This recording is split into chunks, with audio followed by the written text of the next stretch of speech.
Au nom de Dieu, le clément, le miséricordieux par essence et par excellence, la louange est à Dieu, Seigneur et Maître des univers. Seigneur Dieu, c'est toi que nous adorons. Seigneur Dieu, bénis et accorde tes bienfaits en abondance à Muhammad sallallahu alayhi wa sallam ainsi que la famille de Muhammad alayhi salatu wa sallam, de même que tu as béni et accordé tes bienfaits à Ibrahim et à la famille d'Ibrahim d'entre les habitants des univers. Je vous conseille que moi-même à la crainte révérentielle d'Allah, car celui et celle qui craignent Allah, sa crainte n'engendre que bonheur, sagesse et enseignement. Chers frères et sœurs, je vous salue avec le salut de l'islam et le salut de l'islam. Assalamu alaikum wa rahmatullah. Nous sommes rentrés déjà dans la dernière décade du mois de Ramadan. Il est opportun de nous rappeler sur les mérites de ces jours et nuits de cette dernière décade. Allah a dit, Allah crée ce qu'il veut et il choisit. Aux musulmans, prenez connaissance de l'honneur de votre temps, de votre époque, bien user des meilleurs de vos moments en votre avantage. Ne perdez aucune occasion de la proximité d'Allah. Faites beaucoup d'efforts, invoquez Allah.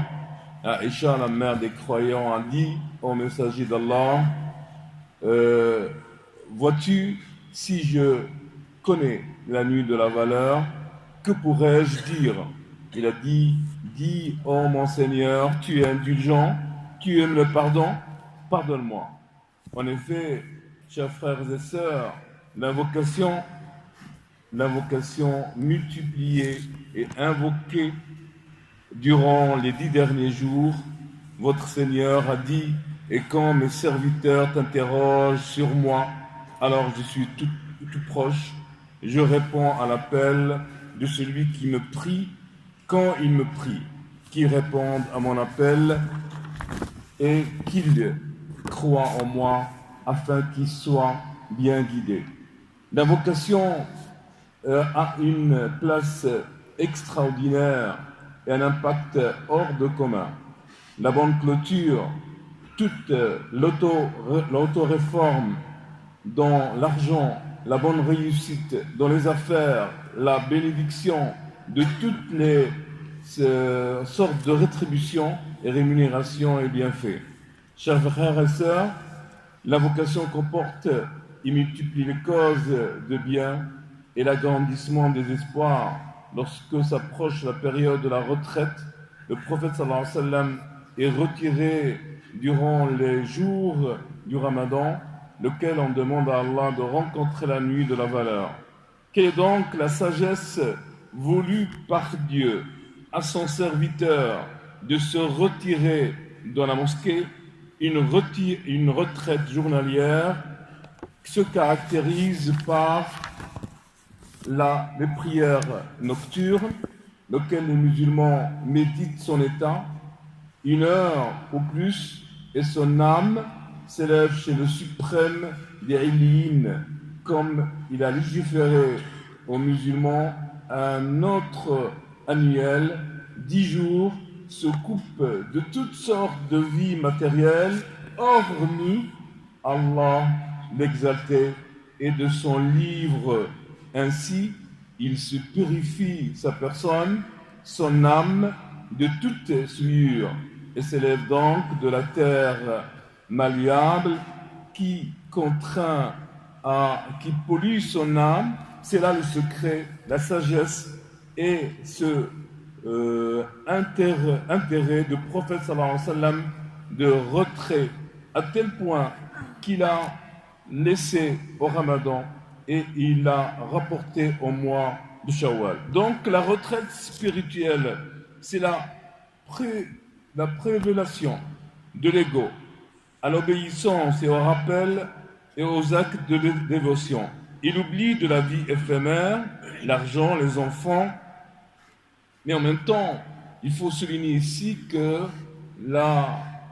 il faut une responsabilité envers les enfants de ne pas laisser vaquer alors que nous, on est en train de faire des prières nocturnes et eux en train de vaquer dans les rues, alors qu'ils doivent être aussi dans les mosquées parce qu'on a une grande responsabilité envers nos enfants.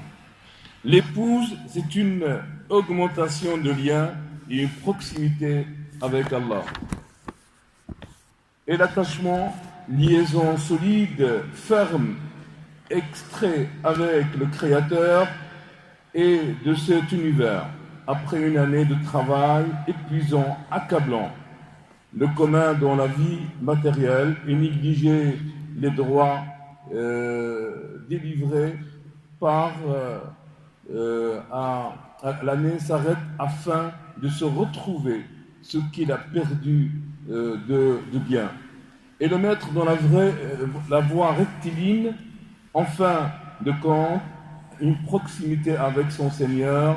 Ainsi la retraite spirituelle revivifie en ces jours bénis de réaliser ce but de l'âme le plus facile, les méthodes et de changer le cœur qui pourrait fonctionner au maximum de son énergie durant toute une année entière.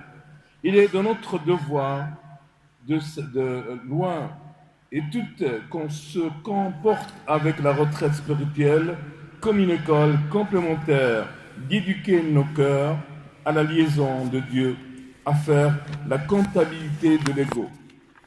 Chers frères et sœurs, on doit faire tout ce qui est possible de rencontrer la nuit de la valeur. Cette nuit est meilleure que 1000 mois. Et à ce propos, Allah, l'exalté soit-il, a dit: nous l'avons certes fait descendre le Coran pendant la nuit de la valeur, décrété, et que qui te dira ce qu'est la nuit de la valeur? La nuit de la valeur est meilleure que 1000 mois. Durant cette nuit descendent les anges ainsi que l'esprit par permission de leur Seigneur pour tout ordre et les paix, salut jusqu'à l'apparition de l'aube. Et en conclusion, il est très important, chers frères et sœurs, que à un moment donné, le prophète sallallahu alayhi wa sallam, il a demandé aux compagnons du prophète: qui est le failli parmi nous? Ils ont dit: celui qui n'a pas de dirham, c'est-à-dire qui est fauché, qui n'a rien. Il a dit: le failli parmi nous, c'est celui qui vient le jour du jugement et qui a fait sa prière, qui a fait le jeûne, qui a fait le pèlerinage, qui a fait tous les actes de dévotion, mais il a insulté celui-là, il a fait la diffamation envers celui-là, il a volé celui-là, et tout ce qu'il a reçu, tout ce qu'il a gagné de récompense, il va lui être retiré et le donner aux autres. Et en fin de compte, alors que son bilan, il était excédentaire, il devient déficitaire. Au lieu de rentrer au paradis, il va aller en enfer. Profitons-en, chers frères et sœurs, de faire une remise en question et de se réformer nos égos afin de gagner le paradis, Inch'Allah, et que Allah subhanahu wa ta'ala, il nous fasse rencontrer cette nuit bénie afin de gagner le paradis. Wa jazakumullahu khairan. Assalamu alaikum wa rahmatullah.